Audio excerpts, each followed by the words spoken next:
What's up, y'all? This is Zach. We live in corporate, and listen, the break room is on its mid-season break, but we still got, heat for your head top. We just kind of had in the tuck, right? So, what you're listening to right now are older episodes of the break room back when we were just a live web show. Make sure you check us out. Share this with your friends. I don't know if there's any other podcast that has multiple Black psychologists and psychiatrists, all of them degreed and certified, talking about the implications of racism on Black folks at work, right?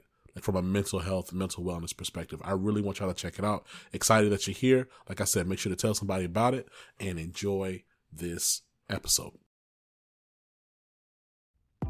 Welcome to the break room, everybody. I'm Dr. Dixon. Yay! It is super awesome to have y'all on tonight. So the break room is a podcast. It is part of the living corporate empire that we're building to share information about being Black in the workplace. And so the break room is all about mental health for Black people in the workplace, because we know that sometimes those environments can be really, really stressful. Normally, I'm surrounded by my awesome co-hosts. Unfortunately, they couldn't join us for tonight, but that's okay, because I'm going to be holding down the fort, talking a little bit about medications and well-being. That's going to be our topic for the evening. As always, follow us on Twitter. And send us any questions either through the email or directly through social media, because we always want to make sure to answer your questions. And so normally, Dr. Nikki would be here, awesome co-host, as well as Dr. Lawanda and Dr. Jide. And we are all mental health professionals that get to work with amazing people throughout the country. Today, you'll have me. So my name is Brian Dixon. I'm a child and adolescent psychiatrist based in Fort Worth, Texas. And so that's where I get to hang out and I get to work with patients, and I do some consulting work. And the main goal is to help people live their best lives. And so with the traditional podcast, what we typically do is we always start off at the top of the hour. We go through the tea, which is kind of the latest juicy news of the week. We then move through some kind of discussion, either a teaching point or a topic of discussion that allows us to learn a little bit about ourselves and our mental health. We then transition over into any questions that the audience has. And then finally, we finish up with the last nerve. And so since I am here today, I get to do the last nerve, and I'm super pumped and super excited because, y'all, I'm tired and irritated. And so the last nerve is always the epitome of our podcast. So y'all will get to hear the last nerve tonight. So we're going to start back at the top of the podcast. Again, our discussion tonight is our medications and well-being, and so we'll get to that in a second. We're going to do kind of an offshoot of the tea, since it's just me this evening. And I just want to give a shout out to the Baylor Bears men's basketball team, for winning the NCAA tournament. Hooray! So that's why I'm wearing my Baylor shirt today. Sick 'em Bears. I got my Baylor diploma right behind me. $80,000 worth of paper, I suppose. And so I just want to give a shout out to them, because they worked really, really hard. I don't even play basketball. I don't even know how to play basketball. I'm one of those few Black dudes in the country that has no idea of how any of that stuff works. But that's okay, because we want to make sure that we give people their credit and credit where it's due, and they worked really hard. And so I'm super, super happy about that. So that's the tea today. I heard that the Gonzaga basketball team did something really awesome the game before the final, but I don't remember. Y'all will have to fill me in on all that stuff. So today, as a psychiatrist, I get to walk y'all through the world of medications and well-being. And like I said, if y'all have questions, by all means, ask. Before we get started with a lot of the medical lingo and jargon, I always give the disclaimer that, yes, I am a treating psychiatrist. I like to talk about mental health, I infuse mental health into everything that I do and everything that I am and everywhere that I go, but I'm not your treating psychiatrist. And so if you are on medicines, if you think you need to be on medicines, if you have an opinion about medicines, this show is mainly for informational purposes only. It does not equal medical advice. And so if you need specific individualized medical advice, please consult your physician because they are ready and willing and able to help you. No question is off limits. I do my best to answer anything that comes up. So let's get started. So I'm going to break it down into kind of two different segments. So the first segment is going to be the 5 things that I think you just need to know about medicines. And so I'm going to walk through those. And then in the second part, we're going to talk about the 5 medicines I'm most often asked about. And I have opinions about them, and I'm going to share those opinions. And like I said, they're just opinions. It is not medical advice. And then the last part is we will transition over into the last word, the last nerve. So 5 things that I really, really want y'all to know about medications and well-being. So the first thing I want you to know about medications and well-being is that clinicians and physicians are not magicians. Y'all, we do not make the brain chemicals that we need to function. So in the world of brain chemistry, there are basically 3 brain chemicals that we really, really concentrate on in the field of mental health and psychiatry. The first is called serotonin. The second is called dopamine. And the last one is called norepinephrine. And each one has different functions. I'm going to walk y'all through those functions just so you get an overall idea of what they are about. Keeping in mind that lots of the gory details, again, are best discussed with your physician. And so serotonin. So serotonin is a brain chemical that is related to mood and anxiety. It's a super important brain chemical.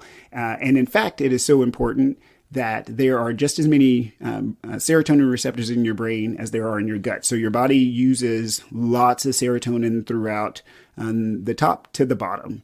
So that's serotonin. Dopamine is related to mood and attention and a couple other things, including movement. But the ones that we're going to concentrate on tonight are mood and attention. And so that's serotonin, that's dopamine. And then dopamine, using some proteins, some enzymes, gets turned into something called norepinephrine. And norepinephrine is another brain chemical that is related to mood and anxiety. And so those 3 brain chemicals are the 3 that we're really going to concentrate on. And the point that I want to make to y'all is that, again, you make them. There's no way for me to give you a pill that includes these things. And so that's why I say we're not magicians. I can't wave a magic wand or throw a pill at you and produce these things. These are things that you actually have to produce yourself. And so the medicines that I use, or that any psychiatrist uses, pushes around those medicines, pushes around those brain chemicals and in different ways. So sometimes they will push out dopamine into the space between 2 brain cells. Sometimes they will block serotonin from being reabsorbed or sucked back into a brain cell. And it's those movements that we use to help you feel better over the course of time. And so I welcome questions about that. But the first thing I have to foundational of the whole entire talk is, yes, we do not, physicians do not create those brain chemicals because we are not magicians. And so that's the first point. Moving to the next point, the second most important point, which is you are what you eat. Literally, for real, okay? You are what you eat. There are particular brain chemicals, serotonin, dopamine, norepinephrine, that are made from the food that you eat. They, again, you create them from what you eat. So it's really important that you get a really well balanced diet. I know we talk about this all the time, like, oh my gosh, here we go again. Do I need to count my points? You need to eat your vegetables. And I'm here to tell you, yes, that's exactly what you need to do. There are 2 in particular that I need you to pay attention to. So remember how I said that serotonin and dopamine and norepinephrine are the 3 we're concentrating on.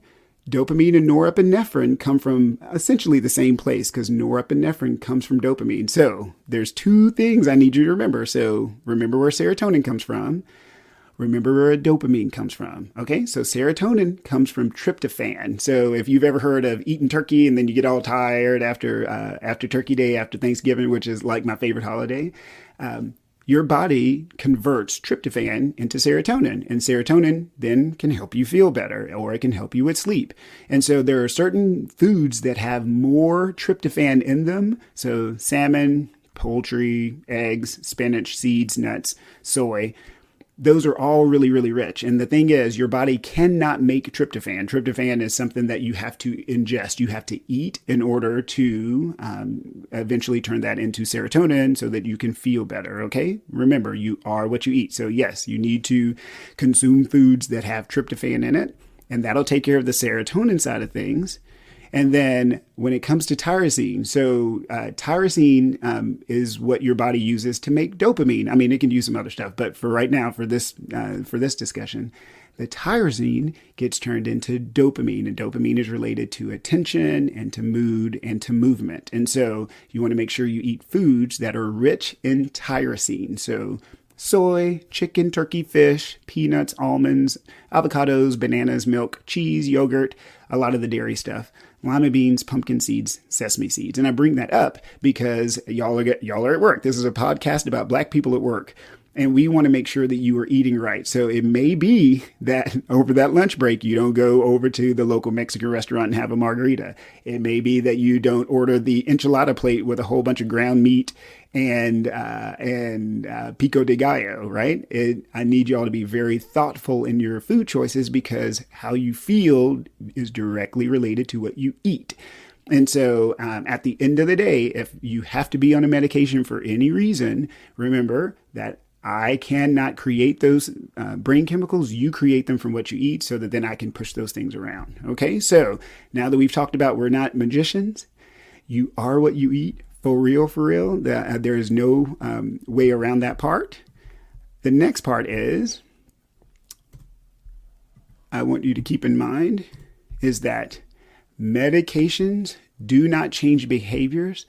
Therapy does. Okay, so I always jokingly say this to my patients and everybody that I work with, which is, if I had a pill that would tell you what to do and make you do what I wanted you to do, I would put you on it. I'd tell you how to vote. I'd tell you to go get educated on the social justice topics of the day. Like I would do all sorts of stuff if I had that magic pill. But that magic pill does not exist. And so there is no medication for behavior. Instead, that's something that you have to work with. And that's why I'm super stoked to be part of a podcast with a whole bunch of psychologists, is because we talk about the importance and the power of therapy. And so therapy is what helps you change your own behaviors. And so learning your triggers, super, super, super, super important. So triggers are basically anything, any stimulus, any action that happens around you that you automatically respond to, most times not even thinking about what you're doing.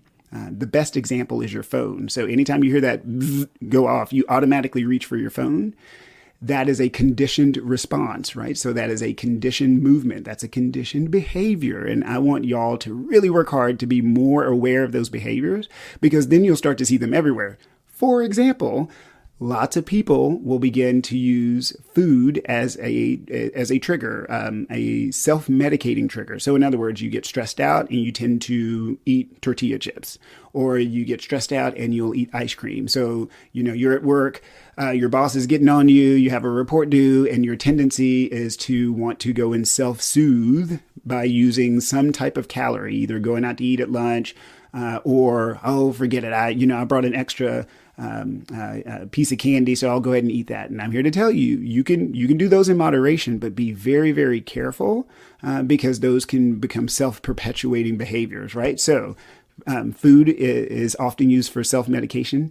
Alcohol is definitely used to self-medicate. So in other words, self-medication is meaning you use some type of coping skills, something outside of yourself to help you feel better. Generally, we want those things to be very healthy and positive. Sometimes they're not. And alcohol is one that can really, really sneak up on you, especially in the business culture, because in the business culture, it's all about productivity. It's all about being engaging and being an extrovert. And yeah, this is really interesting. And even though COVID keeps us from having happy hours, this is one of those times when a lot of people will start to drink because they're self-medicating because they're nervous or they're bored or they're tired of being at work, and you just drink more and you drink more and you drink more. And so we want y'all to be very, very careful and very, very thoughtful about using alcohol in that manner as a behavioral tool to self-medicate. Same thing goes with sex. I can't stress this enough, and Dr. Lawanda is our resident expert in all things intimate relationship. Be very thoughtful of who you are when you're getting into a relationship, because other people can't complete you. You have to do the work yourself. And so if you're starting to feel lonely, you start to feel alone at work, be very thoughtful about, what you're doing. That's all I have to say about that part. And we'll have a whole podcast at some point about how to have meaningful relationships at work that are still, legal and healthy and that sort of thing. And so keep in mind, there are no medicines for those types of behaviors. So yes, there are some things I can use to try to keep you from overeating and try to my best to limit your alcohol. But we try not to use those things. Instead, we're going to look to you to do that through therapy. So there are no medicines for behavior. Okay. Next up, number 4, there are no happy pills.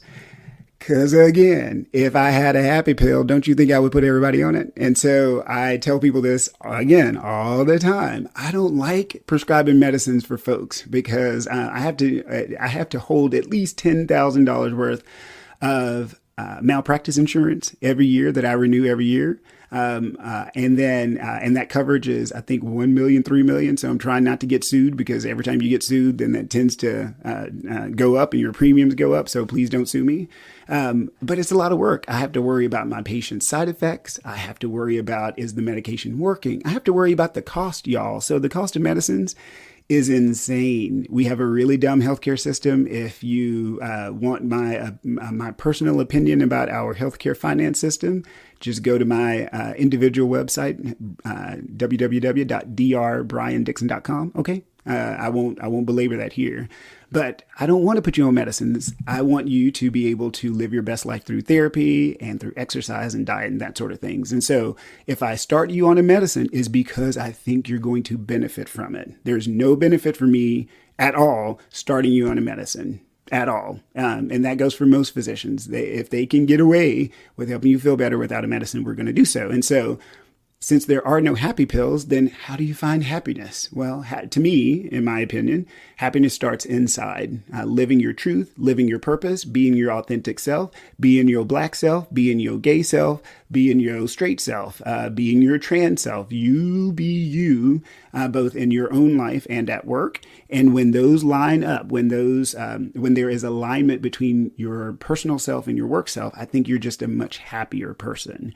And so many of us don't do that. And as a result, we tend to struggle at work, especially if your workplace is very oppressive and not inclusive. And so that's why Dr. Nikki and Dr. Lawanda and Dr. Jide and myself, that's why we're on this podcast. We want y'all to feel more welcome at work. We want white folks to be more understanding of you. We want you to be more understanding of yourself, right? So that then there's synergy across the board. I throw out to y'all, make sure that when I say an inclusive environment at work, it is very much speaking up on your physical and mental health behalf. So if you're in an office that doesn't have natural lighting, try to ask for it. If there are ways that you can get fresh air, make sure to ask for it. So most places will have some type of occupational health officer or some type of consultant that works in occupational health to make sure that if you're sitting at a desk all day, that your desk is a good height. making sure that you have a chair that is conducive to the ergonomics of your back. There are a lot of workplace regulations about what the workplace is supposed to have. You're supposed to have access to a bathroom. You're supposed to be able to take breaks, a certain number of breaks over a certain time at work. You have the right to ask for all that stuff. That's why our workplace, most break rooms, we don't have it in our break room because it's virtual, but most break rooms will have this big long thing that talks about fair wage and laws and all that kind of stuff. And take the time to read that. It is required by law for every break room to have it. And if your break room doesn't have it, by all means ask. But this is the opportunity for you to feel more empowered. Okay. Now, none of that has anything to do with the medication side of things. That's more of the well-being. You have to advocate for your well-being at work. I own a business. I have employees, and I have to admit, sometimes as the business owner, I'm so busy trying to make sure I can, make payroll to pay my employees that sometimes I forget the small things. I forget the, hey, well done, that's awesome. I forget the, hey, your son or daughter, had a recital. How did it go? I want you to speak up. Speak up in your workplace. Hey, this is important to me. My family is important to me. My relationships are important to me. My setting where I'm working is important to me. And so, yeah, speak up to your boss because I'm sure your boss wants to hear it. And if they don't, well, again, that's where I want y'all to seriously think about the energies that are around you at your workplace. Because if they're toxic, and we have a whole podcast about toxic workplaces that you need to listen to, make sure to go to the Living Corporate page and you can flip through our old episodes, then it may be time to find a new positive workplace. The last thing I wanted to add is that many corporations, especially, but even smaller companies, are buying into what we call EAPs, employee assistant programs. Employee assistance programs. And what they do is that this is a perk. This is a benefit of working at certain companies where they pay to have access to therapists and coaching and counselors so that then you can anonymously contact them and use those resources to help you feel better, to find local mental health resources that are local to you, to find ways to deal with that coworker that gets on your nerves, or to deal with that boss that gets on your nerves. Keeping in mind that a lot of times those are also your avenues for if you need to file any official complaints about harassment and that sort of thing at work. Because again, most workplaces want to have a safe and inclusive workplace, and if they don't, they need to learn, and they don't learn unless you speak up. So, as they say, this squeaky wheel gets the grease, right? So speak up, and that generally helps. Interesting tidbit. Somebody told me this. Take it with a grain of salt, but it's a pearl that I found to be true. If you go to a new job, make sure you ask for whatever you want within the first 6 months of you being there. Because if you start asking for stuff after that, it sometimes doesn't go well. So, if you're going to speak up early. So we talked about how clinicians and physicians aren't magicians, okay? So we don't make the brain chemicals that help you feel good. You are what you eat, so you make sure to eat the good stuff so that then if I need to push those things around with medications, I can. Keep in mind there are no happy pills because it just doesn't work that way. And that medicines do not change behaviors. And so if you want some change in your life, you have to go to therapy. And that's why we are doing what we do. The last big point of medications and well-being of this portion of the podcast is that pooping is important. And I know I couldn't think of another time to put it on the podcast, so I'm going to do it now while nobody else is here. So I'm sure Dr. Nikki, Dr. G-Day, and Dr. Lawanda are like, what is this? So one of my doctor friends who works as a gastroenterologist, which is a fancy term for doctor who works with everything from your mouth to your anus, said that most people don't think about their butthole until it stops working. And y'all, I don't want your butthole to stop working. I want it to work the way it's supposed to. And the way you do that is you eat fiber. We do not eat enough fiber in this country because we can do ridiculous things sometimes. And so you need to eat a certain amount of fiber, of soluble fiber. Make sure you drink a lot of water. And it essentially kind of acts as a sponge, a roto-rooter to make sure to clean out your large intestine. Now, with all that said, and it really is that straightforward, if you are straining, like going in the bathroom and straining, that's a bad thing, y'all. And make sure that if that happens, you want to make sure that you are checking with your doctor, because there may be other things going on that's making that worse. And we don't want that to happen, because straining can cause all sorts of stuff. You can pass out, you can have hemorrhoids. It's no good, no bueno for anybody. One thing I did want to throw out to you is that a lot of people do these colon cleansing things, and I be careful with those things. If you do what you're supposed to do with your diet, remember how I said, make sure that you're eating certain things so that you feel better. And remember that I said that there are just as many serotonin receptors in your gut as there are in your brain. If you're eating the right diet, you're going to feel so much better. You're going to poop a lot better, because constipation it's a big problem, and you're going to feel worse. There is no such thing as a liver detox, so I don't know who keeps bringing that up. So I want to make sure to put that on the record in the digital space to last forever. Your liver detoxes, it doesn't detox. It is the detox. It cleans everything. That's the whole point of the liver. And so when you're using those detox pills or doing those detox things, be very, very careful, because again, your liver will do, as long as you give your body water, as long as you're eating right and you're exercising, your liver will take care of all of the filtering that it needs to take care of. So you don't have to do anything special in that regard. And then since we are talking about the workplace, we want to make sure that you find the good bathroom. So everybody has the good bathroom at work. You already know. So just make sure that you take your time, don't strain, wash your hands when you're done, because lots of things get transmitted.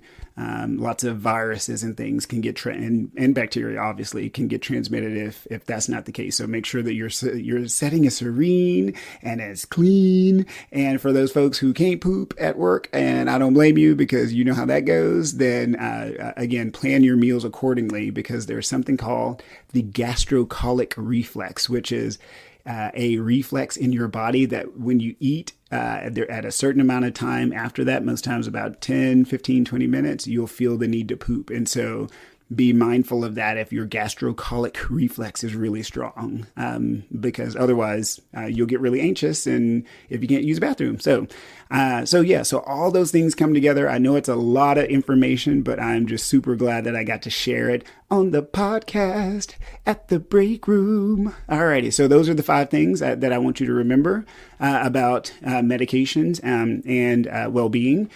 For some of y'all that are on other medications, so medications for diabetes, medications for high blood pressure, some of them can make constipation worse. Some of them can do other things. And so that's why it's even more important that if you have a pre-existing condition, so if you have a pre-existing condition like heart disease, congestive heart failure, diabetes, that you do these 5 things, because not only will it be good for your mental health, it's going to be good for your medical health as well. And so moving on to the next part. We're going to switch over to talking about the 5 medicines that I'm asked about the most. Keep in mind, again, this is not medical advice. This is Dr. Brian Dixon doing a podcast for your informational entertainment. So I'm going to start with the one that I hear the most about, that I'm asked about the most, which is Prozac. So Prozac is the brand name. Fluoxetine is the generic name. And what it does, it works through the serotonin system. So it blocks serotonin for these brain cells over here, so that these brain cells over here can pick it up a lot easier. And over the course of time, most times 3 to 4 to 6 weeks, your sense of anxiety will come down. Your sense of depression will come down. But remember, it does not make you happy, because I don't have a happy pill. And it doesn't calm you down, especially in the moment. It's not designed to do that. And so it's a very safe medicine. It's been around for a really long time, and luckily is very inexpensive. And we use it for quite a few different things. So anxiety, depression, panic attacks. Again, it doesn't treat the panic attack in the moment. It's more to prevent the panic attacks from happening in the future. PTSD. It can be used with bipolar disorder if you're being treated correctly. So again, check with your doctor. So those are the big uses. Oh, OCD is another one.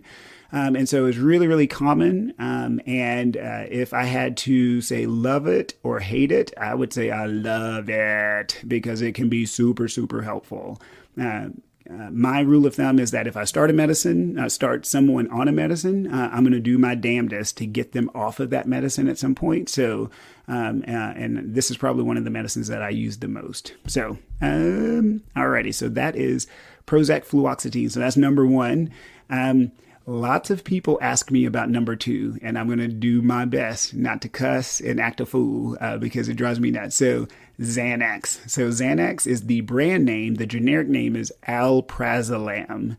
And what Xanax does, Xanax works on a different receptor that we did not talk about. The receptor affects GABA, G-A-B-A. You can look all that stuff up on Wikipedia. But the reason why I hate Xanax so much with the heat of 1,000 suns, and I wish they would take it off the market, is because it works too well. Bum, bum, bum. All right. So what happens when you hit the GABA receptor is that you get calm. The problem with Xanax is that it hits the GABA receptor so fast and so well that you get calm. The problem is it doesn't last very long. And boom, Dr. Lawanda, you're 100% correct. That means that you can build an addictive cycle. And so what we, in our circles, we call it psychological and physiological dependence. Psychological dependence meaning every time you get upset or you start to get anxious, you'll feel like you need it. And that is very, very wearisome.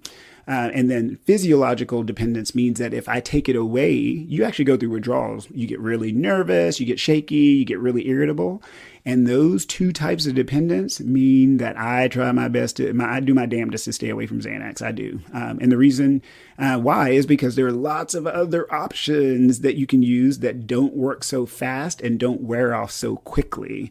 And when I say there's a lot, I mean, there's a lot of other options. And so if you're on Xanax, I'm not saying to stop it. In fact, don't stop it. That'd be a bad idea. You need to talk to your doctor first. What I am saying is know that there are other options out there that are not as addictive and just as helpful. And so, I wish they would take it off the market, but what do I know? I'm just a doctor that spent $225,000 on a degree, but whatever.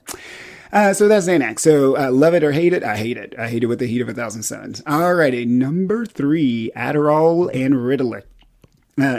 So Adderall and Ritalin are stimulants. We use those in ADHD.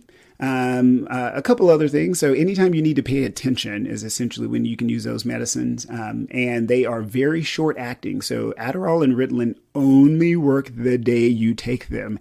They do not work the next day unless you take them, right? So if you skip a day, forget your medicine at home, you're not going to pay attention. And so ADHD is it's actually very common. I didn't believe in it when I first started medical school. I was like, no, these are just bad kids and somebody just needs to give them a butt whooping because this is ridiculous, right?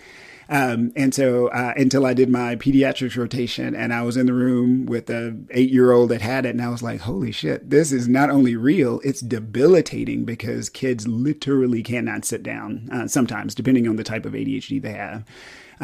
Since this is an adult podcast for work, I want to tell y'all that there are lots of people in the workforce who have ADHD and they actually don't know it. And as a result, they are struggling at work. As overproducing adults, we tend to internalize everything. So if I can't concentrate, if I can't get my reports done, if I'm procrastinating too much, I turn it inwards and go, oh my God, I'm a terrible person. Maybe I don't like this job. Maybe this job isn't for me. Maybe this career is wrong. Well, sometimes it's actually untreated ADHD. And so if you think you have ADHD, talk to your doctor. That's what they're there for. Talk to your psychologist. That's what they're there for. And so Adderall and Ritalin, they work by increasing dopamine, making dopamine more available so that you can pay attention. And I like it. I like it a lot. The main side effect is appetite suppression for most folks. So you really don't even think about eating while you're on it. But we try not to, that does not mean that we use these for weight loss and that sort of thing. Nope, don't do that. That's a whole other discussion for a whole other day. This medicine is to help you focus and to concentrate. And so when people ask about the addiction potential, so they actually design these things to not be addictive. They don't give you the sense of euphoria that it's some of its distant cousins like cocaine would give you. And so technically, they are very, very safe when you use them correctly. And that's the key. So make sure you talk to your doctor, right? And so I would say, love them or hate them. I love them. I write for them all the time, and they're super, super safe. Again, make sure that you do all of the other things I talked about earlier, especially with your diet, and make sure you moderate your caffeine. Alrighty. Number 4 medicine that I'm often asked about in the context of bipolar, which is lithium. So lithium is very interesting. I don't know if y'all can tell, but I love my job. I think it's great. And I think everybody should become a psychiatrist. So when it comes to lithium, so lithium is a salt. We actually don't really know how it works. Y'all's guess is as good as ours, but we do know that it's very helpful for people with bipolar who have a manic episode. So manic is very defined. There's a defined criteria for mania. Most times it's not what you think it is. And so I hear people say all the time, oh my God, I'm so bipolar. And I'm like, if you're saying that, you're probably not. So be careful with that stuff because it is very well defined. And if you have questions about that, by all means, talk to your doctor, talk to your therapist. Lithium is a very safe medicine if you use it correctly. So one of the hiccups with lithium is that you have to get a lot of lab draws to make sure your blood level is correct. And quite a few people hate getting their blood drawn. And so some doctors will kind of be hesitant sometimes to write for that particular medicine. But if you are having trouble with mania or mood stabilization, it can be very, very helpful. And so the key is to make sure that your kidneys are healthy. And this is where all the other stuff comes in. So if you have diabetes and you're having kidney damage and you're on lithium, the issue is that lithium is only excreted through your kidneys. So in other words, if you don't have the filter, if your kidney filters aren't very good or you're causing damage due to your diabetes, you can actually get a buildup of lithium where you start seeing halos around light and you get really jittery and your hair can start to fall out and stuff. So you need to be very, very careful. And so talk to your doctor as always, but used in safe quantities. Lithium is awesome. So yay, I love it. Alrighty. And again, just talk to your doctor. And then the last medicine, last but not least, that I get asked about all the time is Ambien. There are certain medicines that I just hate. And Ambien is one of the ones, again, that I hate. So Ambien is actually a distant cousin. It's not distant. It's a cousin to Xanax because of the way that it works.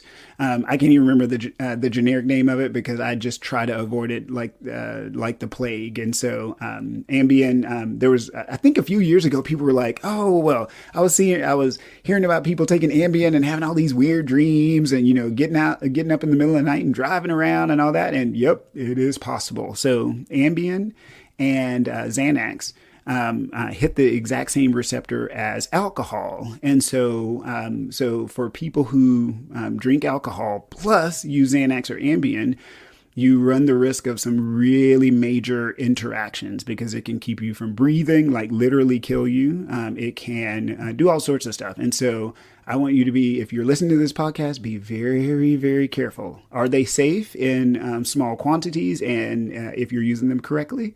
Yes, because they are. They are FDA approved. They are very, very safe. If you're on them, don't stop them unless you talk to your doctor. Like I said, I'm not trying to fearmonger. I'm just trying to educate. But if you can do everything else to help yourself sleep, exercise, lose weight. If you snore and you have sleep apnea, go get that treated or checked and get your CPAP. Avoid alcohol. Don't use the bedroom for anything other than sleep or sex, right? So if you can do all of those things to make sure that you can fall asleep without Ambien, then please do so. If you use Ambien, Just use it carefully. If you find yourself using escalating doses of Ambien or escalating doses of Xanax, you need to go talk to somebody. You need to talk to your physician, your psychiatrist, whoever's writing for your medicines. Okay, so do I love it or do I hate it? I hate it. I hate Ambien. So, alrighty. So those are the top 5 medications that I'm asked about. For you in the workplace, I want you to just be mindful that the best medicine is diet, sleep, and exercise, right? So start with those things first. If you need to be on a medicine, just make sure you take it the way that it's written. Make sure that you take it at your doctor's instructions. And then if you're self-medicating, again, call yourself on your triggers and be very alert to what you're doing. Alrighty. So I hope that those 2 sections and those 2 segments were helpful. All the medications and well-being, and then my top 5 love them or hate them list. Alrighty, before we jump into the last nerve, I want to make sure okay, there we go. Before we jump into the last nerve, I want to make sure to give a shout out to Living Corporate once again, because they are our hosting platform, and we're really, really lucky to be on the break room. So do I love or hate Lithium? I love Lithium. I think it works great for who it works for. So yeah, so especially if you have a history of bipolar with mania, it's very generally very safe and very effective if you use it correctly. Alrighty. So let me find my phone, because our rule is our last nerve, we always shoot for a 90-second last nerve. And so I'm gonna pull up my stopwatch, and we're gonna go for 1 minute and 30 seconds. So my last nerve for today, y'all, is willful ignorance. So I am in Fort Worth, Texas. I love this city. Yes, we have a long way to go when it comes to racial justice and equality, but I just got a notice that there's going to be a White Lives Matter rally in Fort Worth, and I think it's the dumbest shit I have ever heard. And the reason why I say that is because, number one, we all know that white lives matter because we see it every single day. And just because we say Black Lives Matter does not negate the idea that we believe that white lives matter too. So let's get that correct. Number 2, especially as treating psychologists and psychiatrists, we love working with people. Sometimes we work with people who don't even agree with us. Sometimes we work with people who don't know their blind spots, but we work with them anyway, regardless of their color. But what we cannot stand, and myself included, is willful ignorance. When you know better and you choose not to do better, that's a problem. That's a big old problem. And so when we see things like this, especially in an age right now where diversity, equity, and inclusion is being talked about, it's online, it's in every corporate manual, everybody's putting out a notice. When you do that stuff, it's so hurtful. It is so hurtful. And so what we want is we want our white allies to stand up and say, this is bullshit. Stop doing that. That's not helpful. Okay. And I want every person, regardless of color, but especially our white allies, to use that phrase. That's not helpful. Willful ignorance is not helpful. And there's no way we're going to excuse you of your behavior when you know better. Like my mama said, if you know better, you have to do better. Okay. Let me just be clear about that. All right. Whew, got my blood pressure up and it's all hot in my home studio. Lord have mercy. All righty. So I hope that you enjoyed the podcast on medications and well-being. I'm Dr. Brian Dixon. Like I said, super, super glad to have y'all on tonight. If you have any other questions, make sure to let us know on Twitter. We are at The Break Room LC. On behalf of Dr. Lawanda and Dr. Jide and Dr. Nikki, who are the hosts of your Black Folks at Work podcast, known as The Break Room, we are out. Thank y'all so much. See you later.